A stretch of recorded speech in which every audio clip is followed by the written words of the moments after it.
I'm about to awaken a deep childhood memory in at least a few people watching this video with just a 3-second clip.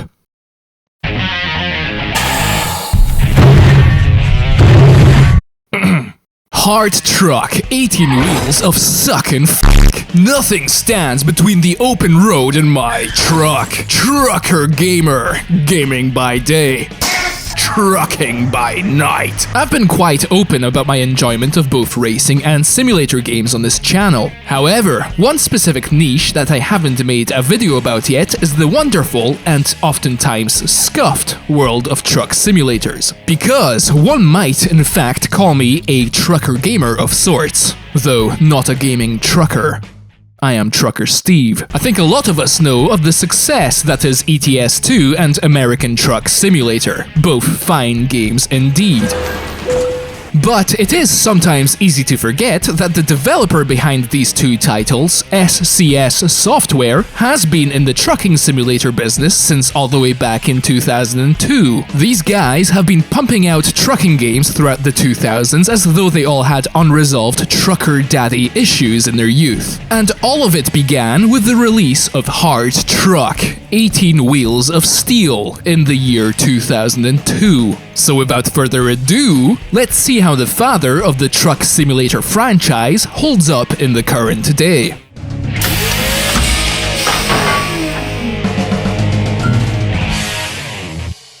But first, a quick point on running the game. I'm running Hard Truck on GOG, and was surprised to find out that it launched and played without any additional tinkering required on Windows 11. How nice is that for a change? I cannot vouch for the Steam version though. There are a lot of recent user reviews on the game's page saying that it runs, though Steam has been known to release broken old games before. At least they have a good refund policy. That being said, there are still problems in this game that I can only assume are due to it being run on a modern system. It does support a full 1080p resolution, for example, and it looks to me like the actual world does switch to a 16:9 ratio, though the UI doesn't as far as I can tell. It's not something that bothers me personally, but it is what it is. Apart from that, there is only one other potentially game-breaking bug that occurred for me, though I will get to that shortly. Because you see, I have that trucker's itch, and the only way to cure it is to make a timely and safe interstate delivery. But what's this?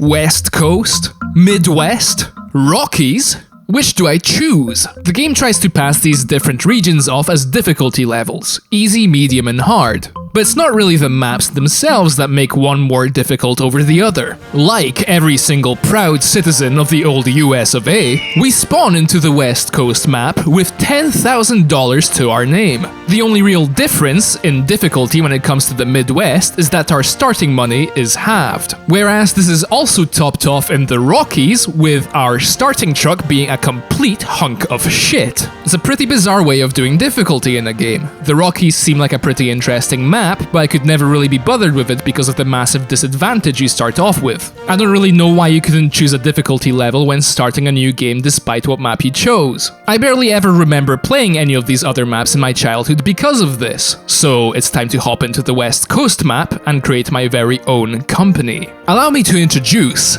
Scav Lifter Hub Limited Liability Company, owned of course by Scav Scrubber Hub.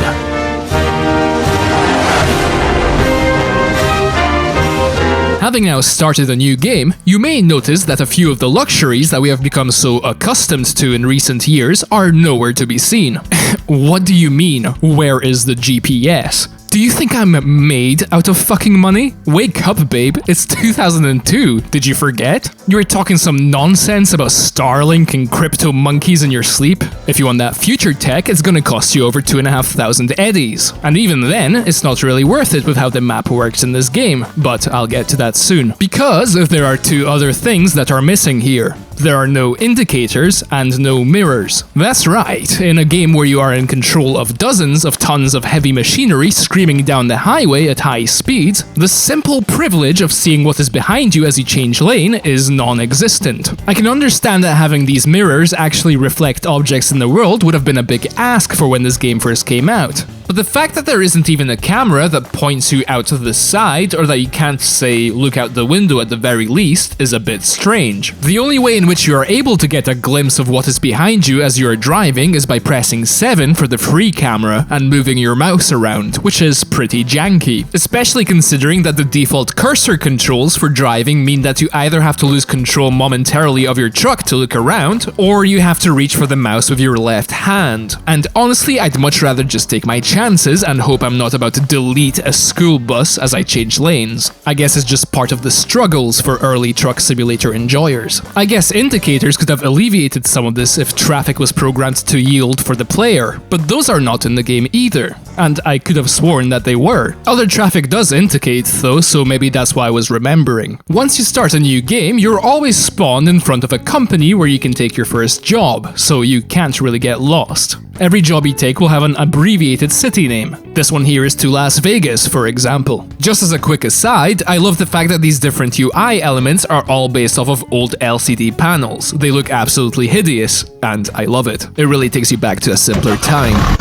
Once you decide to take a job by simply attaching whichever trailer you want, a job information card will pop up on the top left of the screen, reminding you of both what city you need to go to, as well as what company you will be dropping the trailer off at. Now, getting to your desired city is easy enough. There are signs everywhere pointing you to the right direction. Where things get a bit tricky is when you finally arrive, and then proceed to spend 10 real-world minutes just driving around and looking for the company that you're meant to go to. Sometimes they have signs for them, and sometimes they don't. And one of the reasons for why the GPS can't help you is that it only shows up on the map when you are out of city limits, making it pretty much useless unless you are having a hard time getting from city to city. But before we even get any further on with this video, there is this one thing that has always pissed me off about this game, and it becomes blatantly obvious as soon as you attach your first trailer. Please allow me to show you how long it takes to speed up to just 5 miles per hour with just a regular trailer attached in real time.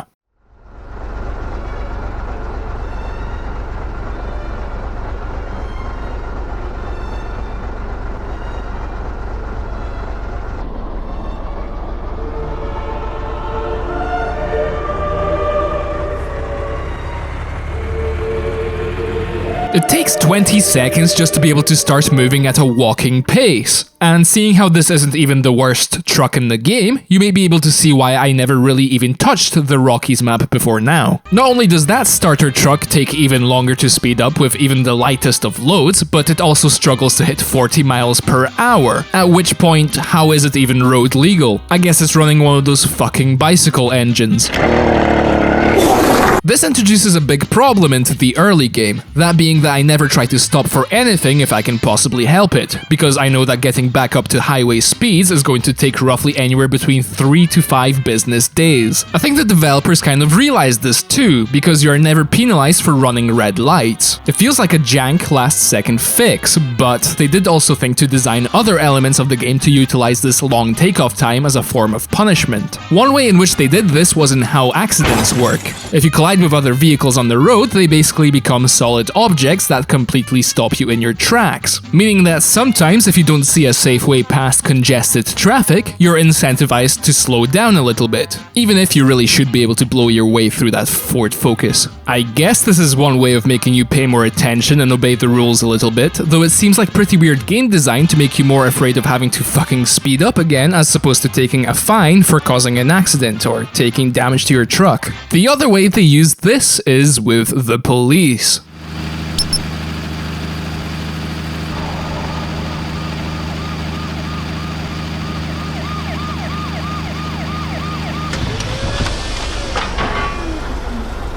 When you are caught speeding in this game, the police will pull you over, which means that if you have a trailer attached, you're gonna be in for a bad time. So naturally, your primary objective in Hard Truck is going to be to earn enough money to buy the best truck you can possibly buy. Because after you've done that, all of your problems are pretty much going to be solved. Right? Police cars have a top speed, you see, and the best truck you can buy in the game exceeds this speed by a fair amount. So once you get far enough into the game, you can literally just outrun them without many issues. As long as you don't have a trailer. Because as soon as you attach one, even the most powerful truck your money can buy in Hard Truck struggles to take off. This makes buying new trucks feel kind of pointless. I was joking about wanting to outrun the police. It's not really a reliable strategy, and you're usually much better off just sticking to the speed limits. But the fact that you can spend hundreds of thousands of dollars to upgrade from a truck that has 200 horsepower to one that has over 700 and barely see a difference where it matters feels incredibly unsatisfying. Every truck in the game has a horsepower stat listed, but the lack of anything relating to torque, the one thing that really encompasses this problem with taking off with your trailer, is missing. And I wouldn't be surprised if this wasn't even anything that the devs considered while making this game. Eventually, something is going to make you have to slow down or even stop, after which you'll sit there watching your speed go up 1 mile per hour every 5 seconds or so. Because this is what a torqueless society looks like. It's pretty annoying. But where this gets even more frustrating is when that bug I mentioned earlier occurs. Do you not feel bad for doing this to your family? I mean, I've been getting blamed for the last... Occasionally, you will randomly stumble upon an invisible wall. I've had this issue before with other older games, and it's usually related to frame rate, at least that's what I've been told. These can get very annoying for one main reason. Besides the fact that they stop you completely, they also deal damage to your truck, which in my book is a bit of a dick move. I found that I can usually wiggle my way past them, turning left and right whilst accelerating will eventually get me through far enough where I can just keep going, but it's a shame that something like this exists. And it's also a shame that I don't have a reasonable amount of torque that I could use to get out of this quicker. Because if the torque issue wasn't a thing, then this bug wouldn't really be that big of a deal. I mean, it would still kind of suck, don't get me wrong, but you could at least just shrug it off and be on your way. But the fact that you then have to spend like 5 minutes getting out of it and back up to speed just makes this issue 100 times more pronounced. It's possible that limiting your frame rate may prevent this, though if you can't be bothered with that like myself, then I've found that these invisible walls tend to mostly occur on these smaller interstate roads. I'm not American, I'm sure they have a proper name. We call them country roads. If you stick mostly to highways, you should be fine 99% of the time, at least on the West Coast map. There is still the AI left to criticize, and at this point in the video, I think I know what you might be thinking. Goddamn Hub, you're really tearing into this 21-year-old game, and I promise that this game's age as well as its importance isn't lost on me. There is a redemption arc coming in but a moment. But the AI does have some issues that I need to talk about. If you find the traffic in American and Euro Truck Simulator to be annoying, then you really don't know how good you have it. Traffic in this game doesn't have any physics to speak of. In fact, the entire game as a whole doesn't simulate any real physics. Because not only do things such as hills and ridiculous high-speed turns not matter when it comes to player-controlled vehicles, AI traffic also has the ability to stop and turn on a dime. I've been caught out by traffic suddenly stopping in front of me multiple times, and if there isn't anywhere safe for you to turn into in this sort of scenario, then you can wave goodbye to your perfect no-hit run. Because not only do your trucks in the game seem to run on those bicycle engines, your brakes seem to be constructed entirely out of cloth.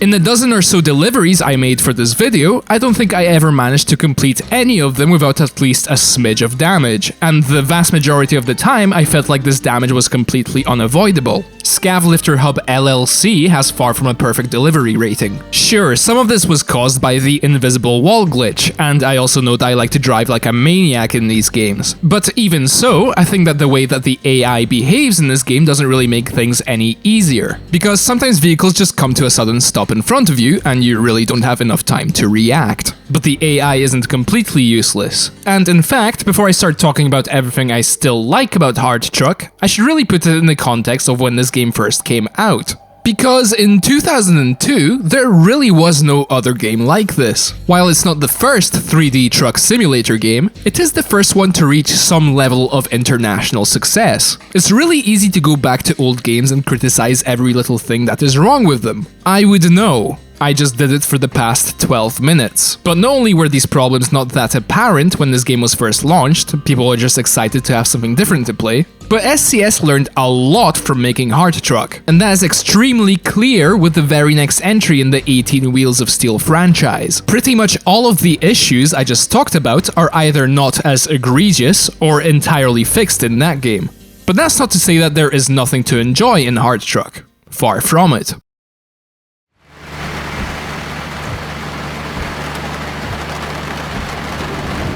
If there is one thing that this game gets right from the get-go, it's the immersion. When everything comes together and works, and you find yourself driving down the highway amongst the traffic, it really is easy to lose yourself a little bit in the experience. And that was surprising to me. I'm far from a big graphics snob, but Heart Truck definitely looks old. I would go as far as to say that it was already dated in that department when it came out. But that being said, the fact that there were times where I was driving about in this game and found myself getting immersed almost like I would do in American Truck Simulator is a testament to how SCS nailed this overall trucking experience on their very first try. There's a few features in Heart Truck that help with this immersion. For one, there exists a good feeling of progression. Not only do you start to make a good amount of money from deliveries right from the beginning of the game, but the reputation system, not unlike what they still have in their recent games to this day, gives you something to work towards. A higher rating means deliveries that pay more, and that feeling of grinding away, earning a reputation, and making more and more money is here even in this first iteration of their trucking games. These all work together to create a very addictive gameplay loop that still fundamentally remains unchanged in ETS2 and ATS. That's not to say that there aren't other things present in Heart Truck that still appear in SCS's later games, but there is one major thing that Heart Truck does differently.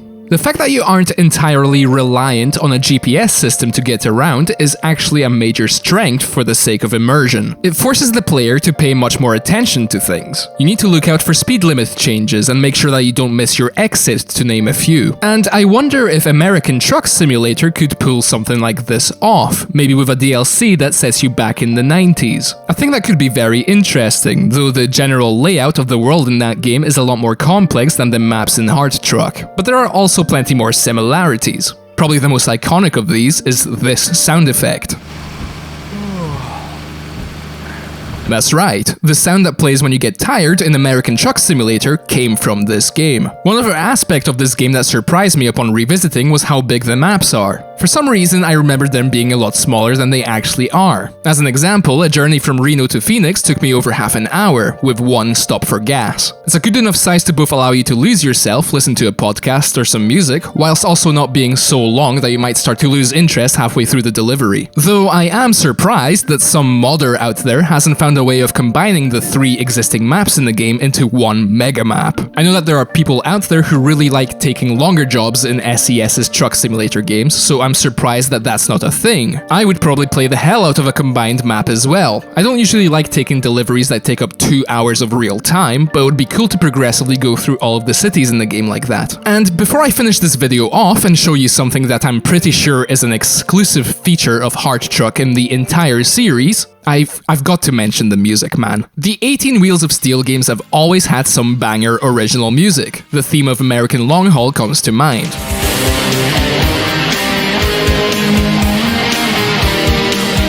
But something about the music in Heart Truck just brings me back to when I first booted the game up in 2002. It's all hard rock with chugging riffs that are just perfectly suited for listening to on the open road. They just scream fucking American freedom. I absolutely adore them.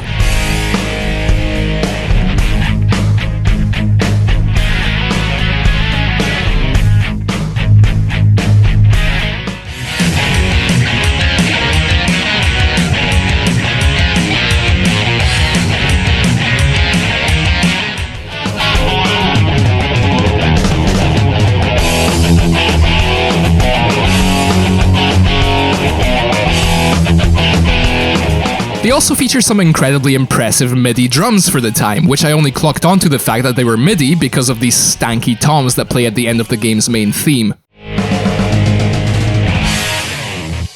The game has a jukebox that lets you listen to all 5 tracks while you play, and my only gripe with them is that they're all really short. They probably just couldn't fit more of them onto the game's CD. Oh, how times have changed. And with that, I've pretty much said everything I wanted to say about Heart Truck. In some ways, this game doesn't hold up at all. I think the way the trucks handle should have been entirely reworked. I feel less like I'm driving the powerful 18-wheelers that these are meant to be, and more like I've decided to start a horse and carriage company. But when it comes to portraying the experience of driving on the open road day and night, then they nailed it. 21 years ago. And the fact that SCS would go on to iron out these kinks in their very next installment of the 18 Wheels of Steel franchise, and later would go on to develop the 2 definitive truck simulator games of all time, only goes to prove their passion for this new niche genre of video games. Hard Truck walked so that American Truck Simulator could run. And with that conclusion, I have but one more thing to show you. And I wish I remembered to include this in my jarring cutscenes video as an honorable mention. One small and ultimately unimportant criticism I have when it comes to Euro and American Truck Simulator is the fact that you cannot die. You can suffer a 120 mph head-on collision with a building and you just shrug it off like it's just business as usual. But in Hard Truck, you can actually die. This only happens when you drive into water, like a river, which is really hard to do unintentionally, so I wouldn't be surprised if some people out there didn't even know that this was a thing. But if you do manage to get yourself into that sticky situation, this is what happens.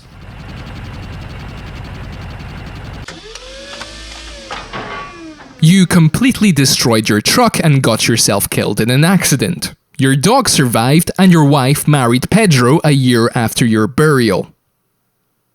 Fucking Pedro. I want you to subscribe to me Scav Merchant Hub on YouTube. Thank you, cringe. Fuck.